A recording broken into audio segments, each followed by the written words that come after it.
government. Also joining me on the broadcast on this big story on CNN News 18 is defense expert Lieutenant Colonel Atul Holkar. Colonel Holkar, the fact that we have got this intel, Russians have apprehended this ISIS terrorist. The attack was on India. This is massive. Your first reactions on this? Yeah, so, one thing that is good is that at least India has friends across the globe, and there is a good amount of, sharing that is happening. But the point of concern still remains that we have enough of, I would say, a terrorist network being supported by the enemies of India. They also have an international network for doing so, and it is much easier to supply, as much amount of money as you would like to, and do certain activities in India without actually confronting India directly, whether on the Eastern Front or the Western Front. And I will take it from the previous speaker when he talks about illegal immigrants, and it's a big threat to India, not only for the demographic changes that are happening along the border of India, but the seriousness of the political patronage which these people are getting. And it is so easy for these kind of people to come and just get into one of these illegally run madrasas or where these kind of people are staying, and they're getting local support. So it is very, very important for India to be very vigilant and have more friends.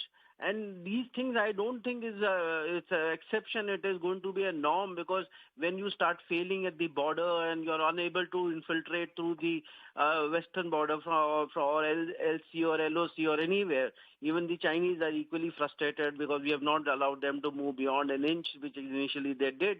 So these kind of activities will happen. We need to be very, very vigilant. I only hope the local police and local intelligence network remains strong and becomes better in picking up the data to manage these people. Right. Major General Siwach, I'd like to bring you in here. First of all, I'd like your expert advice on the kind of route that this ISIS terrorist really took. We wanted to understand the why of it. If you can help our viewers understand why from Turkey did he go to Russia and then try to enter into India, and the threat, which is the high offices in political circles in the country. The point is 2, 3, 4. See, one thing is that when this Islamic State terrorist is coming, if they are coming on high potential countries which are already on a watch list, so the Indian agencies are very alert. But if a person is coming from a friendly country, Russia, so, the point is that you will not be that much alert. And that is what he wanted to make use of it. It is, fortunate enough that the agencies were proactive and they nabbed him in Russia itself. But one point we have to be very, very alert and alive, that the threat is twofold. One is it is emanating from all around Indian borders. Islamic State is truly international terrorist organization, and India is on their radar on a hit list. So we have to be very alert, especially the countries which are bordering us, the land border which is there and which is porous. Like very clearly brought out, Nepal is one, Bhutan is another one, Bangladesh to some extent is also still there, Myanmar is there. So our agency has to be very, very alert. The second point which within our country we have to be bothered is that there is a sort of a sleeper cell and overground workers which are functioning. We have to get the complete net, because they are still active, they are still alert, and you find if a terrorist comes inside India, he gets a lot of support from that. So this we are able to target this bigger game plan of the terrorist. And third thing is that in such type of operation, you need international cooperation.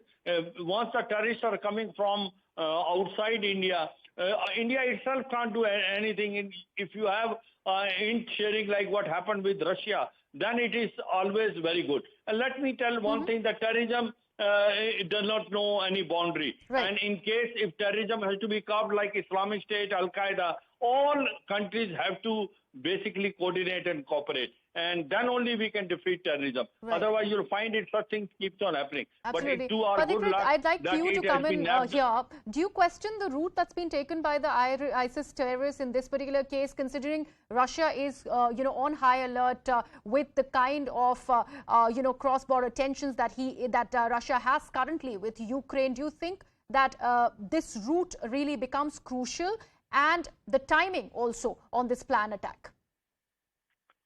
Well, I mean, if it may so happen, I mean, I'm just guessing that it may so happen that if that person is of Central Asian origin or somewhere in that vicinity, he may possibly have gone back to just meet his family for the last time and before coming.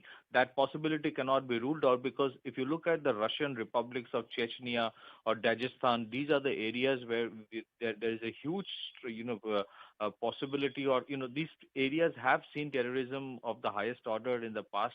So whether that person is of Chechen or Dagestan origin or some Central Asian Republic origin, and whether there are relatives of that person living in Russia, that we have to see. Okay. The other thing is that, of course, anything, if at all, God forbid, if at all something like that, actually he had succeeded in coming through Russia, and God forbid if something devastating had happened, then possibly there are elements in the world today who are concerned and upset with strengthening of relation between Russia and India, would have planted stories that look, that terrorists came through Russia into India and Russians did not do anything.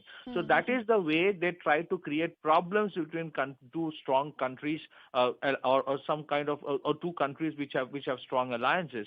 And I think, as also mentioned by General Siwach, that route becomes very unsuspecting for anybody, because for the authorities in India, if somebody comes from Russia. But there is also another thing. Where is the guarantee that the person would have come directly from Russia into India via the air route? He could have simply have landed into Kathmandu and just walked through the open border, which we have kept like that, almost like welcoming anybody.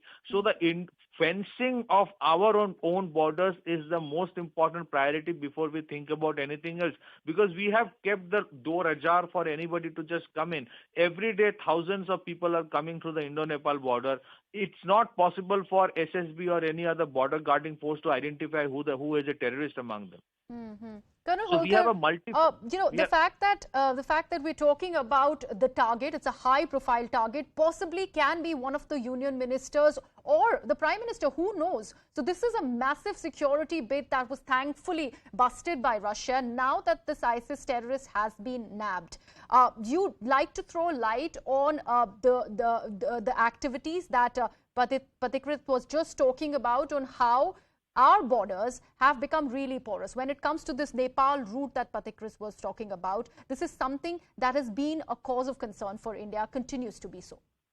Right, absolutely. I mean, both these speakers have highlighted the current state of the Indian border, though they are trying to improve it considerably. But look at the demographic changes that is coming on to the Indo-Nepal border, the number of madrasas which are being funded from, countries like Saudi Arabia and Oman and various other places.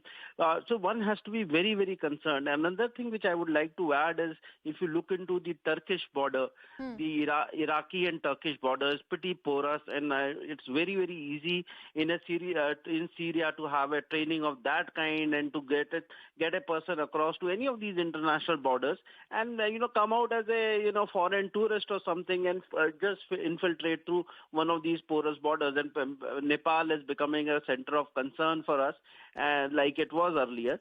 Government is taking care, a lot of care, but the local governments of these states need to be equally worried. If you look into the similar situation, just one day back, we had an alert. We have already an alert in Punjab that how Pakistan is trying to infiltrate through that, and there are already few terrorists here. One of the gentlemen also spoke about the boat recovery that has happened. All right, Colonel Holkar, I'm sorry, I'll have to just interrupt you. We're getting some breaking news at this moment. We have to go to this. This is the